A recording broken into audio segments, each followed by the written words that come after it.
आज हम HDFC bank के बारे में बात करेंगे, इंडिया का बैंकिंग जायंट और इन्वेस्टर्स का फेवरेट। जुलाई 2023 में HDFC बैंक ने अपनी पेरेंट कंपनी HDFC लिमिटेड के साथ मर्जर किया, जिससे एक ऐसा फाइनेंशियल पावर हाउस बना जिसकी रीच और प्रोडक्ट पोर्टफोलियो बहुत बड़ा है। यह मर्जर सिर्फ साइज के बारे में नहीं है, ये सभी फाइनेंशियल नीड्स के लिए वन स्टॉप शॉप बनने के बारे में है। लेकिन इस बड़े स्केल के साथ नई चुनौतियां और सवाल सामने आते हैं। क्या HDFC बैंक अभी भी बैंकिंग में टॉप पिक है? क्या मर्जर से वैल्यू अनलॉक हुई है या कॉम्प्लेक्सिटी बढ़ी है? हम इसके बिजनेस, फाइनेंशियल्स और फ्यूचर प्रोस्पेक्ट्स को समझेंगे और देखेंगे कि यह कंपटीशन में कैसा परफॉर्म करता है। आइए HDFC बैंक के नए अवतार की कहानी को समझते हैं। आज के HDFC बैंक को समझने के लिए आइए इसकी शुरुआत को देखते हैं। HDFC लिमिटेड हाउसिंग फाइनेंस में एक लीडर द्वारा 1994 में स्थापित HDFC बैंक जल्दी ही प्रोफेशनलिज्म, टेक्नोलॉजी अडॉप्शन और स्ट्रॉन्ग एसेट क्वालिटी के लिए जाना जाने लगा। इसकी डिसिप्लिन लेंडिंग और तेज ग्रोथ ने इसे इन्वेस्टर्स के लिए एक कोर होल्डिंग बना दिया। गेम चेंजर जुलाई 2023 में आया, जब HDFC बैंक का HDFC लिमिटेड के साथ मर्जर हुआ, जिससे इंडिया का सबसे बड़ा फाइनेंशियल सर्विसेज कॉन्ग्लोमरेट बना। इसका लॉजिक बैंक कस्टमर्स को होम लोन क्रॉस सेल करना और होम लोन क्लाइंट्स को बैंकिंग प्रोडक्ट्स बेचना। अब HDFC बैंक के 8,000 से ज्यादा ब्रांचेस और 120 मिलियन कस्टमर्स हैं, जिससे यह मार्केट कैप के हिसाब से दुनिया के सबसे बड़े बैंकों में से एक बन गया है। इसका scale cost advantages, operational efficiency और एक ही छत के नीचे हर फाइनेंशियल नीड को पूरा करने की क्षमता लाता है।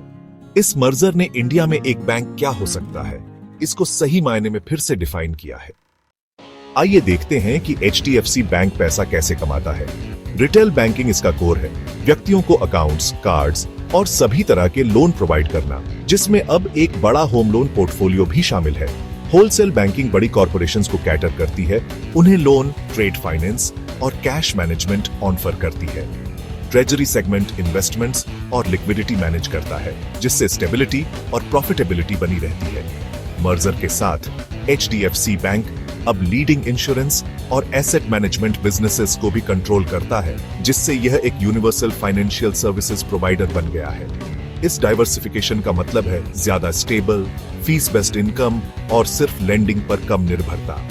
इंटीग्रेटेड मॉडल एक स्ट्रेटेजिक एज है, जिससे HDFC बैंक को क्रॉस सेल करने और कस्टमर रिलेशनशिप्स को गहरा करने में मदद मिलती है।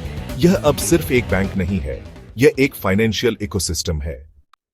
अब नंबर्स की बात करते हैं। FY24 के लिए HDFC बैंक का रेवेन्यू Rs 3 लाख करोड़ से ज्यादा था, जिसमें नेट प्रॉफिट Rs 60,000 करोड़ से ज्यादा था, जो मर्जर वाली एंटिटी का स्केल दिखाता है।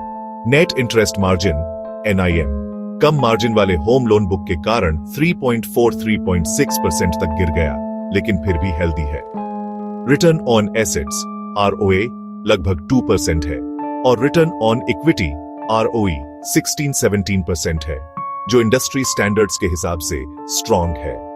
एसेट क्वालिटी एक्सीलेंट है, जिसमें ग्रोस NPAs सिर्फ 1.2-1.3% है। कैपिटल एडिक्वेसी रेशियो 19% से ऊपर है, जो रेगुलेटरी रिक्वायरमेंट से काफी ज्यादा है। ये नंबर्स एक ऐसे बैंक को दिखाते हैं जो रोबस्ट और ग्रोथ के लिए अच्छी तरह से पोजीशन किया गया है। जबकि मर्जर के बाद कुछ मैट्रिक्स गिरे हैं, फंडामेंटल्स सॉलिड बने हुए हैं। HDFC बैंक की फाइनेंशियल स्ट्रेंथ इसे एक्सपैंड करते रहने की ताकत देती है। तो क्या HDFC बैंक का स्टॉक एक सस्ता सौदा है? इसके PE और PB रेशियो मर्जर के बाद ठीक हो गए हैं। अब वे लॉन्ग टर्म एवरेज के करीब ट्रेड कर रहे हैं और कुछ मामलों में पीयर्स की तुलना में डिस्काउंट पर हैं। कई analyst discounted cash flow models के आधार पर अपसाइड पोटेंशियल देखते हैं। कंपटीशन बहुत ज्यादा है। ICICI बैंक, कोटक, एक्सिस और SBI सभी स्ट्रॉन्ग राइवल हैं। लेकिन HDFC बैंक का बेजोड़ स्केल, 8,000 प्लस ब्रांचेस और डिजिटल रीच इसे एक यूनिक मोएट देता है। इसका बड़ा नेटवर्क और डिजिटल प्लेटफॉर्म कस्टमर एक्विजिशन और रिटेंशन को आसान बनाते हैं। शॉर्ट टर्म में कम परफॉर्मेंस के बावजूद इसकी लीडरशिप और फ्रैंचाइज स्ट्रेंथ अभी भी दमदार है। स्टॉक का current valuation long term investors के लिए एक अवसर हो सकता है। आज की दुनिया में बैंकिंग डिजिटल है और HDFC बैंक इसमें आगे है। बैंक ने अपने टेक इंफ्रास्ट्रक्चर को रिवैम्प किया है, नए ऐप्स और प्लेटफॉर्म लॉन्च किए हैं एक सीमलेस कस्टमर एक्सपीरियंस के लिए। मर्जर इसे रिच डेटा तक एक्सेस देता है, जिससे एनालिटिक्स और AI का उपयोग करके स्मार्ट क्रॉस सेलिंग संभव होती है। यह तालमेल एक बड़ा ग्रोथ ड्राइवर है जो HDFC बैंक को एक सच्चा वन स्टॉप शॉप बनाता है। टेक के अलावा बैंक ESG के लिए कमिटेड है, ग्रीन प्रोजेक्ट्स को फंड करना, फाइनेंशियल इंक्लूजन को बढ़ावा देना और एजुकेशन को सपोर्ट करना। ये pillars digital, data driven growth और ESG HDFC बैंक को अलग करते हैं। जबकि इंटीग्रेशन चुनौतियां मौजूद हैं, लॉन्ग टर्म स्ट्रैटेजी क्लियर है, एक सस्टेनेबल डिजिटल फर्स्ट इंस्टीट्यूशन बनाना। HDFC बैंक खुद को बैंकिंग के अगले युग के लिए फ्यूचर प्रूफ कर रहा है। तो क्या HDFC बैंक एक अच्छा लॉन्ग टर्म बेट है? आइए इसे एक क्विक स्वॉट के साथ सम अप करते हैं। स्ट्रेंथ्स बेजोड़ ब्रांड, बड़ा network, diversified products, strong capital और एक शानदार ट्रैक रिकॉर्ड।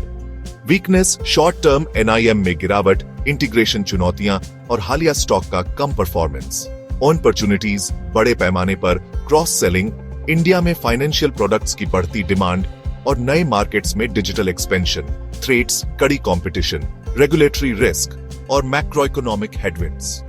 हाल के रिजल्ट्स लोन और डिपॉजिट्स में स्थिर ग्रोथ दिखाते हैं, जिसमें इंटीग्रेशन कॉस्ट मुनाफे पर भारी पड़ रही है, लेकिन बिजनेस मोमेंटम स्ट्रांग है। मैनेजमेंट को उम्मीद है कि मर्जर सिनर्जीज शुरू होने पर मैट्रिक्स में सुधार होगा। अधिकांश एनालिस्ट अभी भी बुलिश हैं, आकर्षक वैल्यूएशन और लॉन्ग टर्म प्रोस्पेक्ट्स का हवाला देते हुए। मर्जर ने एक फाइनेंशियल टाइटन बनाया है, लेकिन इंटीग्रेशन के लिए धैर्य की जरूरत है। लॉन्ग टर्म इन्वेस्टर्स के लिए HDFC बैंक के फंडामेंटल्स और अपॉर्चुनिटीज इसे एक दिलचस्प कहानी बनाते हैं। बस इन्वेस्ट करने से पहले अपना खुद का रिसर्च करना याद रखें।